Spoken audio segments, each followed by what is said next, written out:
The warning was already taped to my front gate when I got home. A bright red paper, the kind they use when they want you to panic, and right there, in thick black letters, it said, "Tear down your entire ranch within 24 hours or face legal action." I hadn't even stepped off my truck when Karen, yes, their Karen, came marching across the dirt road like she owned the whole valley. She pointed her clipboard at me and said, "You heard the notice. Pack up. This land belongs to the HOA now."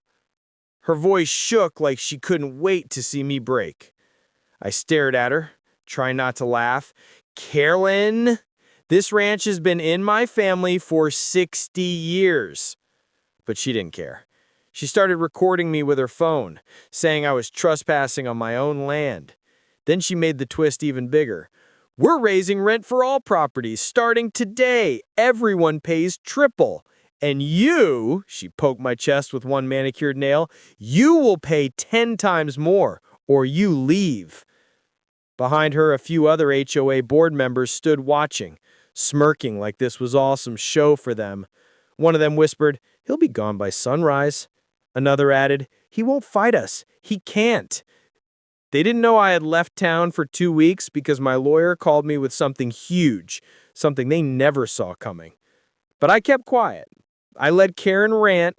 I let her wave her little notice like it was the law.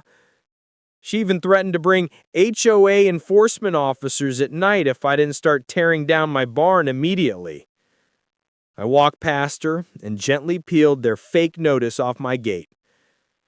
"You're making a big mistake," I said softly. Karen smirked.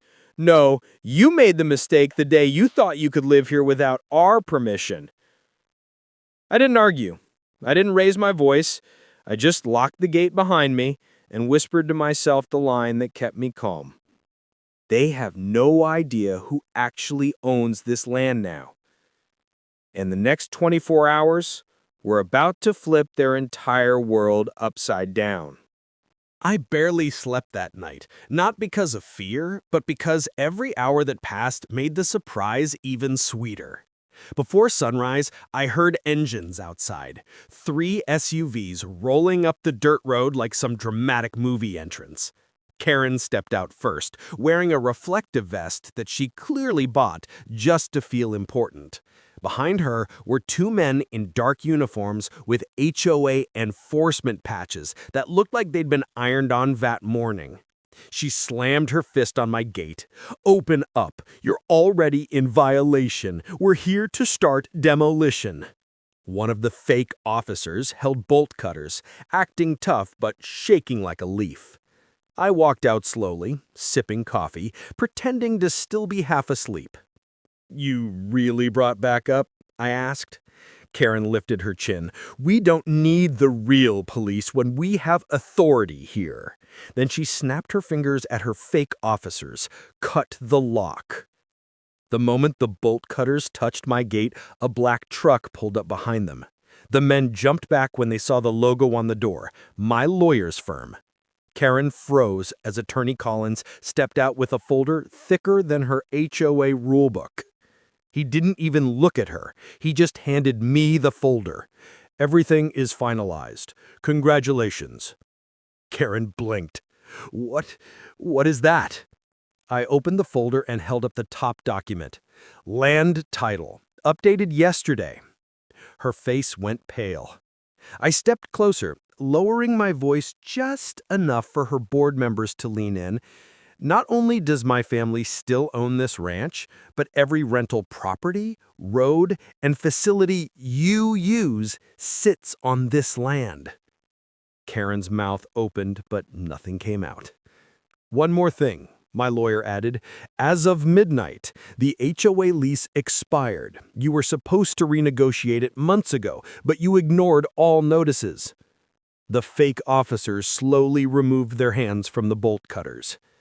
Karen tried to regain control. "This is ridiculous. We run this community." "Not anymore. Starting today, I set the new rent. 10 times what you used to pay." The HOA board suddenly looked like a row of statues, completely silent, completely trapped.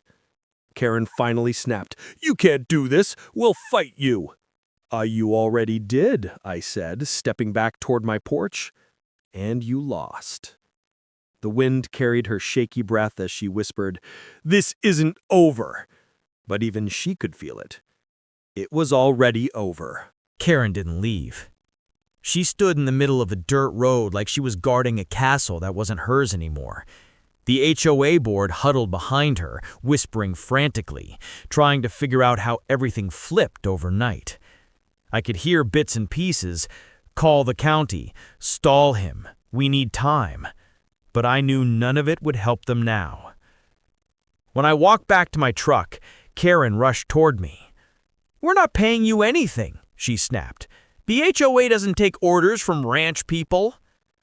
I opened my truck door calmly. "You already owe me rent for all the land your office, clubhouse, and parking lots sit on. And that bill starts today." She laughed, but it came out shaky. "We'll evacuate before we pay you." My lawyer, still leaning against his truck, said, "Then you'll have to evacuate the community center too. He owns that land as well." He pointed to the documents again. All of it sits inside his boundary. That's when the second twist hit her, because she finally understood what the thin red lines on the map meant. Almost the entire HOA was built on my ranch. Karen stared at the paper like it was a death sentence. No, this is fake! You forged this!" she screamed, grabbing it, shaking it like it would change something if the ink moved. Before I could respond, a car sped up the road and skidded to a stop. It was Mr. Dalton, the HOA treasurer. He jumped out of the car with his face red and sweaty. "Karen, did you know about this? Did you hide the renewal letters again?" Her eyes darted away. I didn't think they were real." Dalton's voice cracked. "You told us you handled everything. Now we're about to lose the entire HOA." Karen tried to blame me like always. "This is his plan. He trapped us on purpose." I stepped closer. "You put a 24-hour demolition notice on my home. You tried to evict me from my own land. And you sent fake officers to intimidate me." My voice stayed calm, steady. "I didn't trap you. You walked right into this." Karen suddenly shoved the papers back at me and yelled, "You can't charge us 10 times the rent! That's abuse!" I leaned in just a little. "That's what you charged me." She opened her mouth to answer, but nothing came out. The board members backed away from her. Dalton rubbed his forehead like he finally understood just how screwed they were. The fake officers quietly climbed back into their SUV and drove off. And as Karen stood by herself, shaking with fear and anger, I said the line that made her knees weaken. "By sunset, you either pay or you pack." Her world started collapsing right there on the dusty road, and she knew the final twist was still coming. The sun climbed higher, baking the ranch in golden light, but Karen and her HOA crew didn't move. They couldn't. Every step they took reminded them that the ground beneath their feet wasn't theirs. It never had been. I walked slowly across the main yard, my boots crunching against the gravel, keeping my eyes locked on Karen. She opened her mouth again, probably to scream, but I cut her off before a word came out. "Look around," I said, pointing to the sprawling fields, the barns, even the small pond we'd built generations ago. "Everything you've been bossing over, it's mine. And now I decide the terms." I tapped the folder in my hand. "Rent's 10 times higher. Every building, every path, every tree that touches this property belongs to me. And you'll pay or you leave." Karen's face twisted red, then white, then red again. She tried to recover some authority, but even her board members avoided her gaze. Dalton, the treasurer, finally spoke, his voice trembling. "Karen, she's right. You ignored the notices. You didn't renew the lease. We We're out of options." Her phone buzzed, probably a call from some HOA lawyer trying to save face. She answered, pacing back and forth, but the words were hollow, powerless.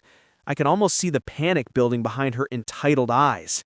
And then, just when she thought she had a way out, my wife appeared. She stepped out from behind the barn in her law enforcement uniform, calm and confident. Karen froze mid-step. "Oh, you didn't," she whispered. I smiled faintly. She trains SWAT units, and yes, she does know how to handle people like you. Karen swallowed hard, realizing that not only had she been outplayed legally and financially, but she was now completely exposed, and there was no one left to save her. By late afternoon, she had no choice. She signed the new lease agreement under my terms, trembling and muttering excuses. Her board scattered, some leaving immediately, some trying to negotiate in vain. Every camera in the neighborhood, both mine and theirs, captured her defeat. I leaned on the fence, sipping water, watching the chaos settle. The ranch was safe. The HOA couldn't touch it.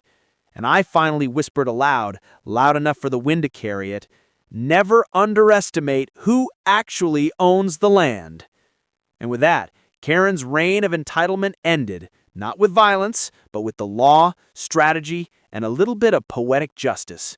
The ranch was mine, the board humbled, and my family safe. Every twist, every bluff, every threat, all turned back on them in the most satisfying way possible. The first section ends with the ranch standing proud, the HOA completely under my control, and Karen already plotting her next move, unaware that the real power had just been revealed.